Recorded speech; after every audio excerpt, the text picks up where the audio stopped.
All right. Hello and thanks everybody for listening to our New Hope High School podcast, Let's Talk.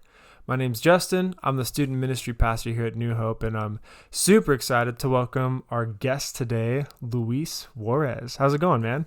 It's going good. How are you? I'm doing good, dude. Well, let's talk. I'm excited to have you be a part of this podcast because you've got a really cool perspective on the thing we're talking about today, missions work specifically. But I feel like a lot of people listening probably know you a little bit from youth group. And I was trying to think how many years you were in youth group when I was your high school pastor. Was it 1 year or 2 years? I think it was just senior year, but it could have also been junior year. I don't know. I don't remember either. They kind of all blur together. Yeah. So, but yeah, some people know stuff about you, but I was hoping you could tell me as much as you want, but a little bit about your life story. That this could probably be like a 2-hour long podcast at that point. Mm-hmm. But tell me a little bit about yourself, like how you went through high school, and then we'll talk about missions work in just a little bit. But yeah, tell me a little bit about yourself. Yeah. So, real quick, I grew up in foster care until I was 8 years old, mm-hmm. and I lived in Salem, but I was adopted by the Juarez family.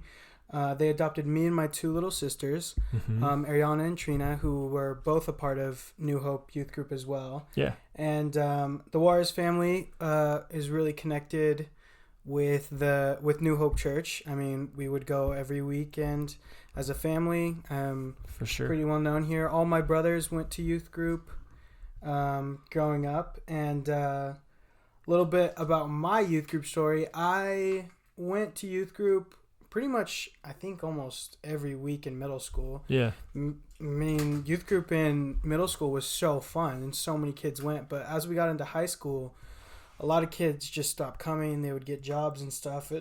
Right. And youth group just didn't have the same appeal anymore. Yeah, yeah. And plus, I started having some fun outside of church that wasn't very pleasing to God. Sure. And I just didn't really, church kind of lost its fun that I used to have in middle school. Yeah, yeah.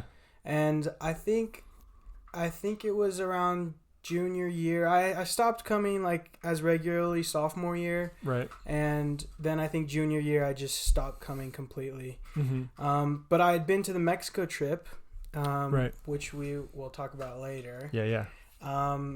And I think that's what drawed me back because of my experience on the Mexico trip. Freshman year and sophomore year. Yeah. I didn't go junior year because I wasn't going to church junior year. Okay. Yeah. But I think it was that pulled me back into coming back to New Hope. Mm-hmm. And that would get into kind of what we're talking about. What we're talking about today. No, that's cool, man. And you're telling your story, and I'm totally remembering this now because I think I did 2 Mexico trips. Unfortunately, this year we couldn't do it, which is kind of a big bummer. COVID. I know, right? But we did our last year. I remember your last year specifically because I remember you had signed up for Mexico, and it was like, oh, Luis is coming. I'm super excited about that. And that trip is such a if you're listening and you've never really been on that mission trip before, maybe a freshman or sophomore or even junior or senior, that trip just seems to have a really special impact on people's lives. And for me, actually, that was the trip where I realized I wanted to be a youth pastor. And I had somebody come up to me, crazy to say, I was always way back in high school, was here at New Hope. And that trip it was like a God moment. I can't really explain it, but that was God telling me, here's what I want you to do. And it sounds like that was kind of what you experienced with missions work. So do you want to tell me a little bit about that? Yeah. So for the people who haven't gone on the Mexico trip or don't know much about it, it's where we go and we build the houses in Mexico for a week. And we get to, my years, I don't know if they're going to keep doing this, but we got to go to Disneyland afterwards. Yep. And it's kind of like a reward. And I know most people who haven't been on this trip will not believe, and most people who have never gone don't know, but Disneyland is nothing compared to Mexico. For sure. I mean, it's not even like that. If Disneyland wasn't on the table, I probably wouldn't have gone, but I would have after the first year, I probably wouldn't need to go to Disneyland anymore. Right.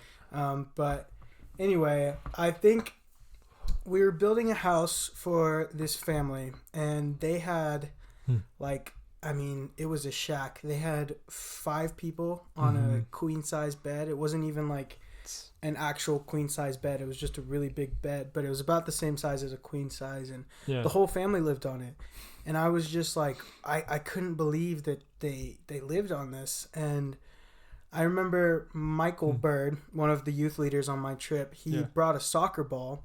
And the little Mexican boys will play soccer in the streets and try to get our attention when we're trying to build houses for them. Right. And Michael actually let me give a soccer ball to one of the little boys. Mm-hmm. And what the weird part was before he had the new soccer ball that I was going to give to him, he had this old, and it wasn't even a complete soccer ball because it was like deflated. Right. But the little boy was so happy playing with it, just with that thing, just with that ball. And I didn't understand. And I remember just like I was watching, I specifically remember we're supposed to be moving the concrete, and I just stopped, like, this boy is having so much fun but he has nothing. Right. And I couldn't understand.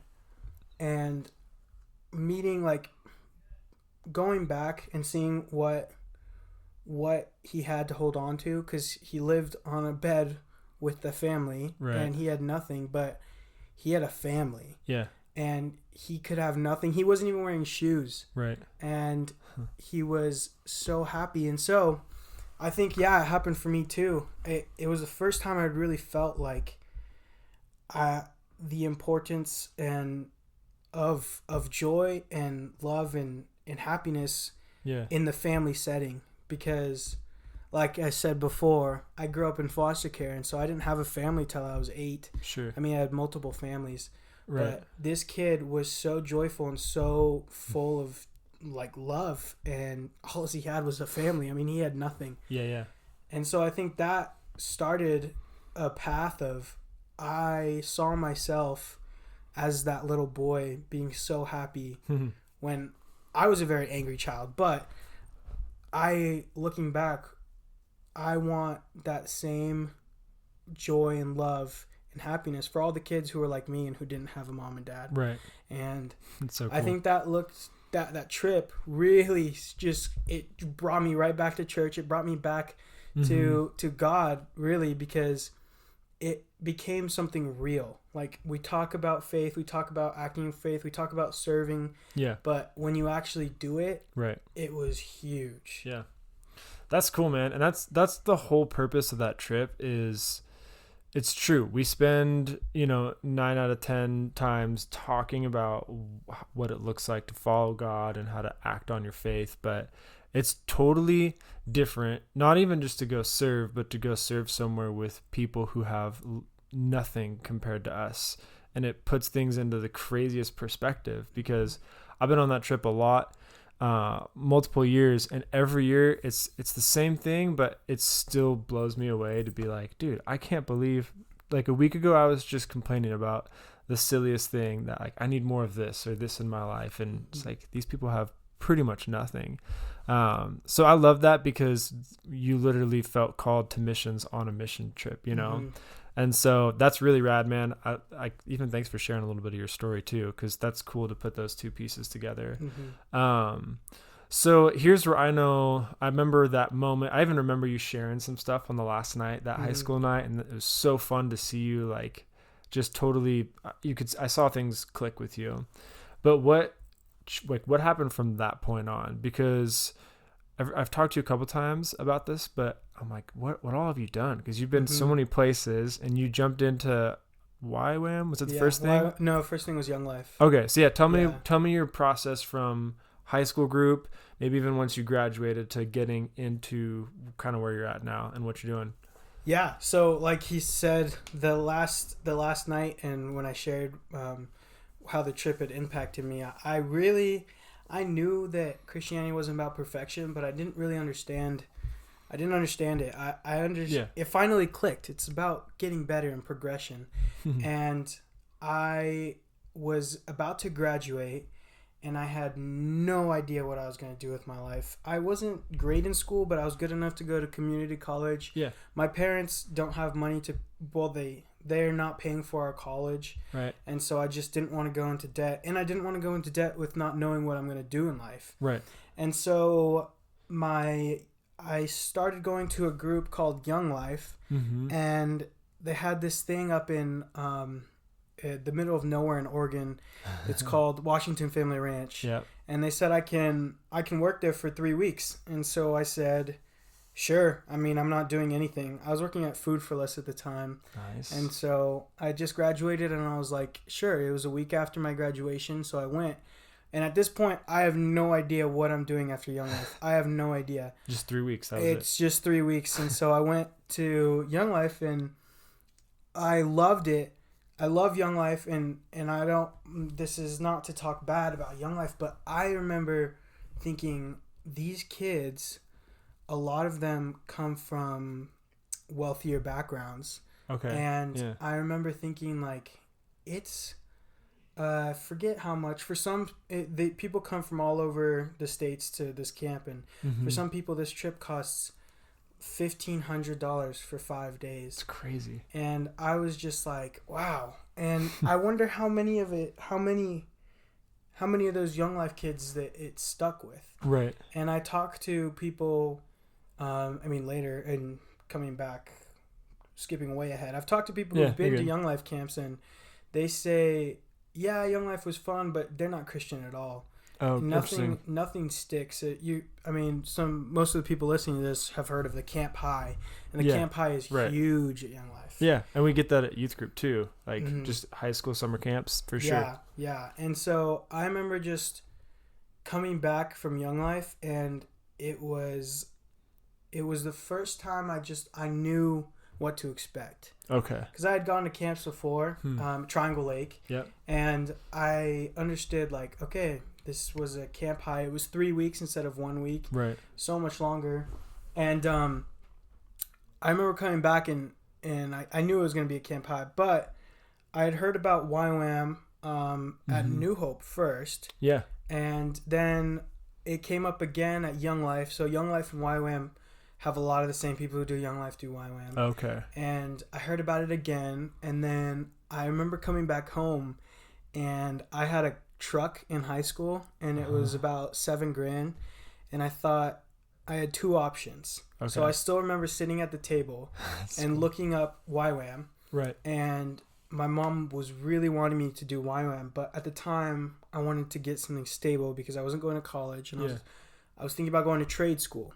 Okay. And so each cost, I would need to sell my truck and either go to YWAM for 6 months. Okay. And do missions, or go to trade school and work towards something career-wise. Yeah. And in my thought, I was like, no, I should probably work towards a career and towards trade school. Right. And my mom was like, no, I think you should take a gap year, find out. Because I graduated early, graduated at 17. Yeah. And she was like, yeah, take the YWAM. And I said, okay, but I sold the truck for $5,000 and YWAM cost $6,000. Oh, okay. And so she was like, don't worry about the money. I'm like, what do you mean don't worry about the money? That's kind of a big deal. Yeah. And I need it. Yeah, I need it. Exactly. And it was right then that I was like, okay, I'll look into YWAM. Why not?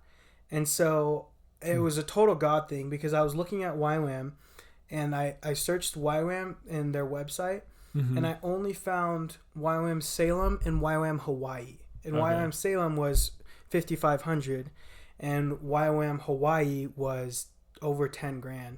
Dang. And so I didn't have enough money to go to Hawaii, so Bummer. Yeah, exactly. But a total God thing, because YWAM is literally in every state and on almost every country, but I only saw YWAM Salem. Yeah. And so, if you remember from earlier, I grew up in foster care in Salem, and so I applied, and that same day that I applied, I got a call back from YWAM Salem, and they wanted to find out more about it. That's so cool. And that's how I started Salem. And so I did it's called Discipleship Training School. So it's 3 months of learning about God. So you go through the New Testament and you learn different aspects of God. We have different subjects every week. So we have like the reliability of the Bible. How can we preach the gospel? What is the gospel? Right. Kind of getting you what prepped, is the Holy basically. Spirit? Yeah. And so we just had weeks of 3 months of learning about God, and then the other 3 months, it's the YWAM's motto is know God and then make him known. And so the first 3 months is knowing God, knowing the Bible, and then 3 months of making God known. So my first stop was Japan, and so we spent time in Osaka. Yeah. For those of you who don't know much about Japan, there's 2 major cities, Tokyo, which everyone knows about, and Osaka. Yep. And so the Japanese people put it like this, who've been to America. Tokyo's like New York, and Osaka's like Cali, LA. Yeah. So Osaka It's a good perspective. is way more fun. Sure. And Tokyo's way more business oriented. Gotcha. And so we were in a fun place. Like we saw people like go-karting in the streets. It was crazy. There's like buildings that are skyscrapers that have rock walls on the side and people climbing up. So nuts. It was like a different world over there. Yeah. Every car's electric.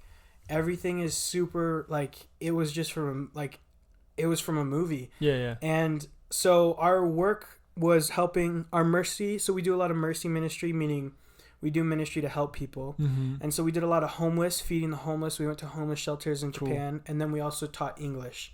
And nice. After the English class, I went out. I remember one day to go just hang out with the kids, with the middle schoolers, and they were in middle school, right? And so they're in 6th grade, and I'm gonna go like hang out with them after teaching them some English. Yeah. And they were doing math on the playground, and I'm like, what? And then I was like, all right, I'll go help them with their math. Yeah. And they were doing algebra 2, and I only got to geometry in high school. Oh no, wait. Yeah, I wouldn't be able to help much. Yeah, and so I couldn't believe it. They were in 6th grade. Yeah. And this is where it gets weird. And I thought of Japan as a weird place to be a missionary.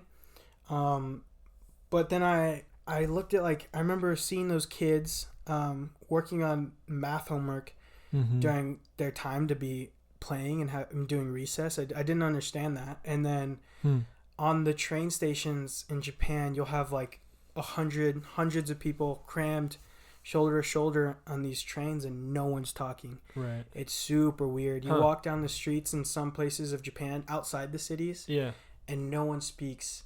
And the suicide rate is huge in Japan. Crazy. Honor is such a big thing, and I knew it was like from movies and stuff, but I had never seen it. It's like real life. Yeah, and so if you don't make it, since you're doing algebra 2 in middle school, you're pretty much caught up with the American school system once you're in 8th grade. Right. And so crazy. You don't have to go to high school. High school, you have to actually be accepted to high school, like Americans have to be accepted to college. Yeah.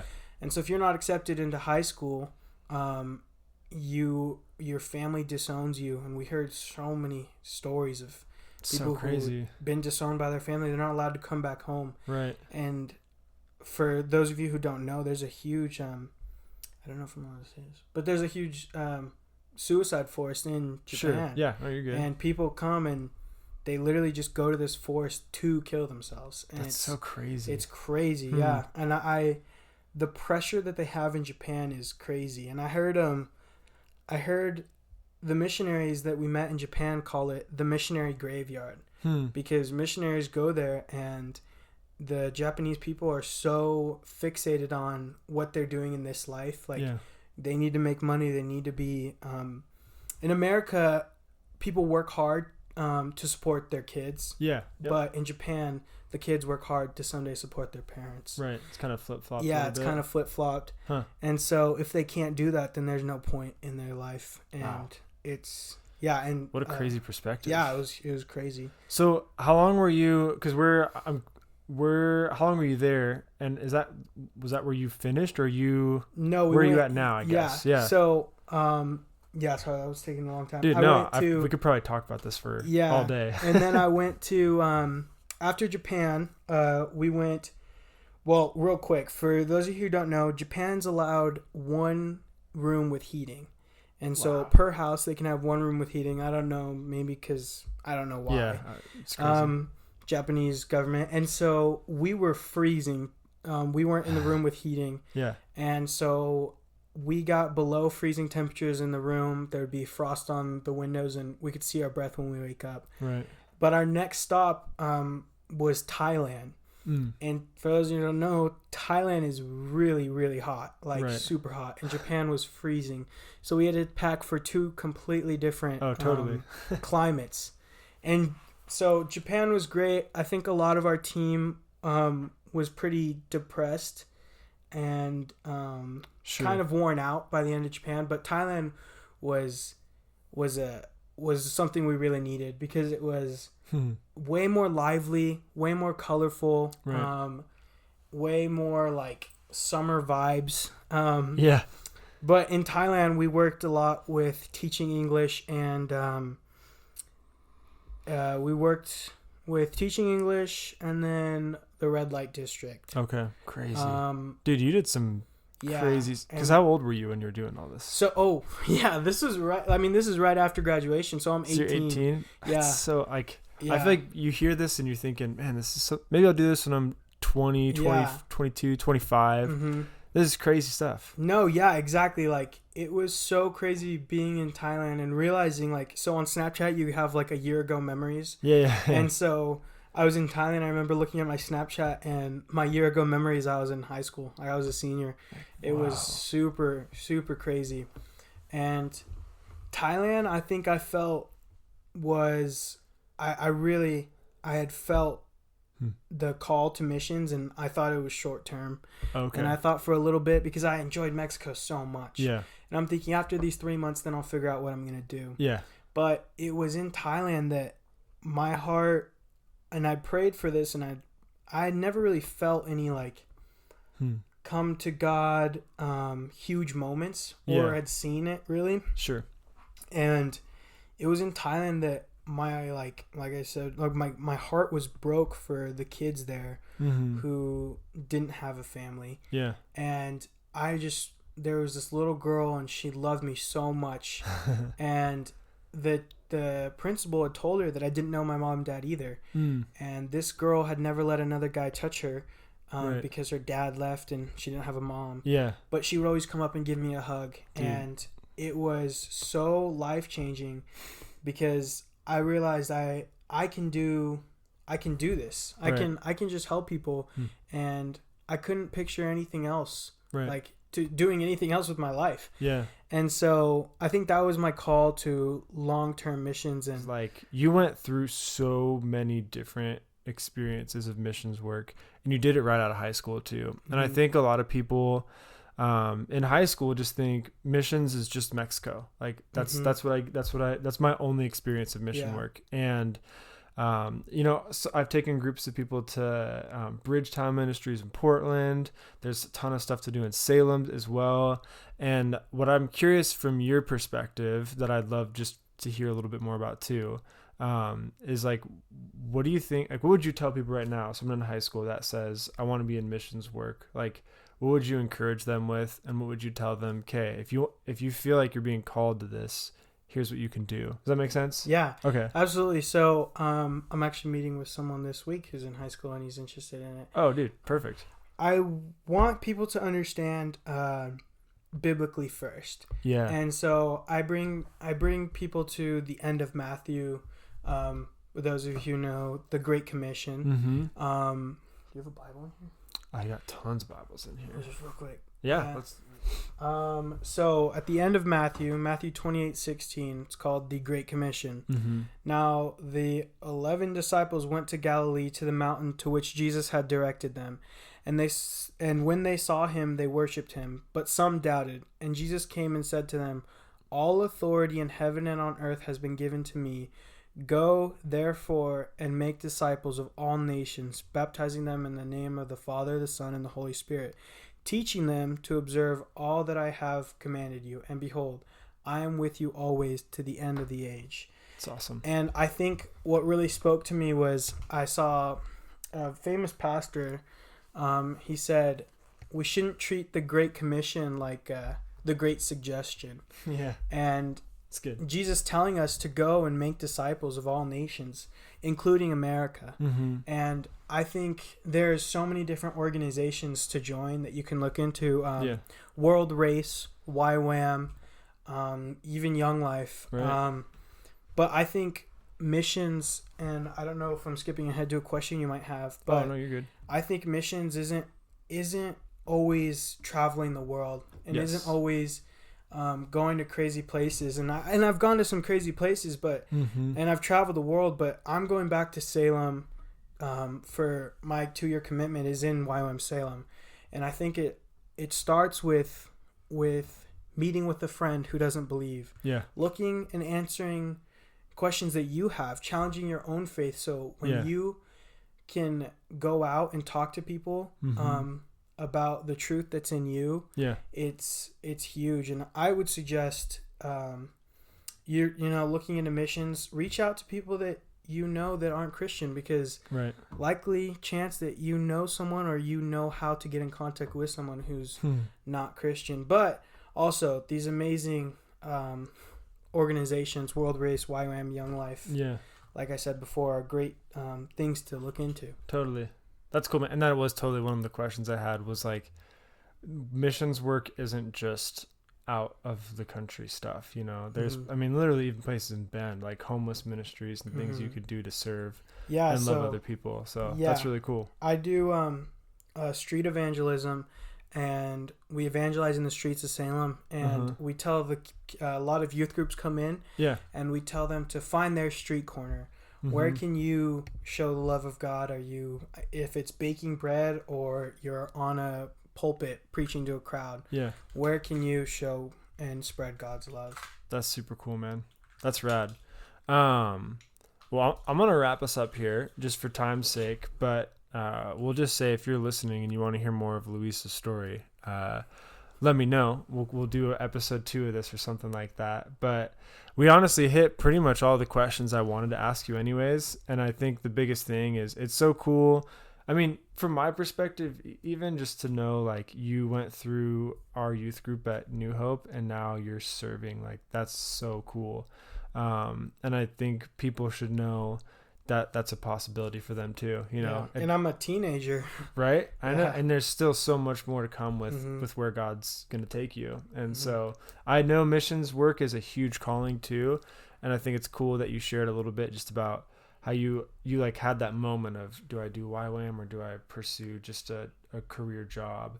And taking the time to pray and think through that is a really big deal too. So, well, dude, I thought I'd close with a little verse. I kind of like to end things like this anyways, but while we're talking and while I was prepping for you to come out here, this was a verse that came to my mind, which is in Matthew 25:40. It talks about, this is Jesus saying, "The king will reply, 'Truly I tell you, whatever you did for one of the least of these brothers and sisters, you did for me.'" Like, it's so cool to think, just like what we were just saying, it doesn't matter if you're in Thailand, Japan, or Bend, like, there are people every day that you have an opportunity to share God's love with. And what's rad about your story is you kind of experienced that little bit of like dropping out of high school and being not interested in youth group, to all it took was one thing, right? To come back and realize, dude, God's got some really rad stuff planned for me. So, yeah, man, any other final thoughts or things you wanted to share? I appreciate you being here and chatting with me. So, yeah, no, final thought, I was coming back from the Mexico trip. It was a domino effect. And I think missions is a big calling, but I think for me, it's comforting knowing that I don't have to do it forever. Yeah. And I think that was huge, to be like, okay, just because I do a 6-month YWAM or go on World Race for a year, it's not a lifetime commitment. For sure. And that's like what God's all about, is just follow my lead and I'll tell you what's next. So, well, cool, man. And thanks for everybody else who's listening in. It's been fun to have you guys be a part of our podcast. And if you've never been to youth group before, we'd love to have you guys hang out with us. We meet on Tuesday nights from 6 to 7:30. And we got a Facebook and Instagram page, New Hope Bend HS. Go check those out if you want. But Luis, one more time, thanks for hanging out. Thanks for talking, dude. Yeah, thanks for having me. Blessings on you as you kind of continue to do some mission work. So, all right. Well, thanks for listening, guys, and we'll see you next time.